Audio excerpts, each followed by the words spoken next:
ესე იგი ძალიან შეწუხებული ვიყავი ამ GPT მოუფენაიმ ჩაამატა თითქმის ყველაფერი ჩააყარა აი ამ პატარა მენიუში.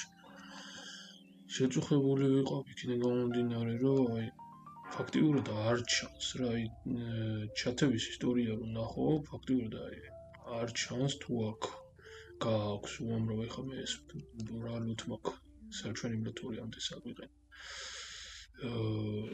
აი ქვევით უნდა ჩახვიდეს სადღაც და აი მე უნდა ნახო უკვე ეს ჩათების ისტორია, როცა რეალურად უფრო მეტად მნიშვნელოვანი არის ეს ჩათების ისტორია და ამის თარგე გაკეთება შეიძლებოდა და სწორედ ამიტომ ამაზე ამ პრობლემამ აღძრა გამეკეთებინა ასეთი რაღაც. ეხლა გაჩვენებთ დეტალურად თუ რა არის ოპტიმიზირებული და რა არის გაკეთებული. პირველ რიგში სივრცის გამოსათავისუფლებლად და ჩათის ისტორიების სანახავად აი ეს ყველა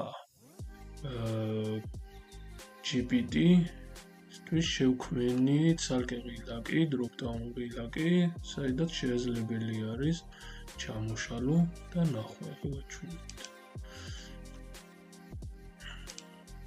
ნახეთ, აქ აღარ არის საერთოდ ეს GPT-ები და არის my GPT-ის ჩამოშლი და აქ არის ყველა GPT ერთად, ანუ რამხელა ადგილი გამოთავისუფლდა ნახეთ. ყველა GPT არის ერთად. ერთი პატარა ცვლილებით. ამის შემდეგ აქ არის GPT-ების დათვალიერება, გვერდზე გადასვლა. ესეც ჩავამატე აქ GPT-ების დათვალიერება. და მენიუში ჩემი GPT-ები აგრეთვე დავამატე და გადმოვიტანე აქ. ანუ ფაქტიურად ოპტიმიზაცია გაკეთდა ყველა GPT-სთან დაკავშირებული საკითხი არის ერთად თავმოყრილი. აქ გამარტივდა მხოლოდ პარამეტრებთან დაკავშირებული საკითხებია. აქ არის ყველა GPT, ჩემი GPT-ები, ჩაპინული GPT-ები და ასე შემდეგ. ახალი GPT-ების დათვალიერება. ამის შემდეგ არის პროექტები და ესეც შევამცირე ადგილი, სივრცე შევამცირე, შევქმენი ჩემი პროექტები, ღილაკი. ამაზედაც გაბუნებით გამოდის ბოლო გამოყენებული პროექტები, ანუ პროექტები, რომელიც ბოლო იქნა დამუშავებული.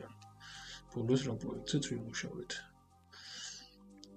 ავტომატურად ემატება აქ ჩემი პროექტებში და იკავებს უკვე პატარა ადგილს.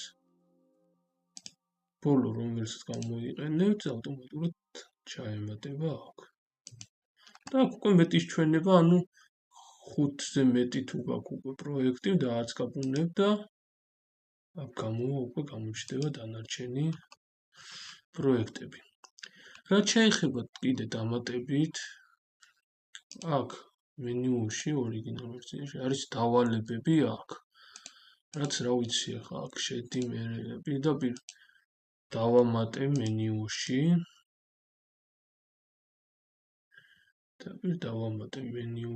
დავალებები, შეგვიძლია დავაწყაბუნოთ და პირდაპირ გადავიდეთ დავალებების გვერდზე.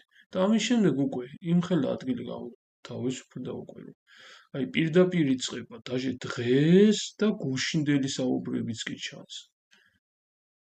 აი ვფიქრობ საკმაოდ კარგი ოპტიმიზაცია არის და ვისაც გჭირდებათ, შეგიძლიათ უფასოდ გამოიყენოთ ჩემს GitHub-ზე ავტვირთე.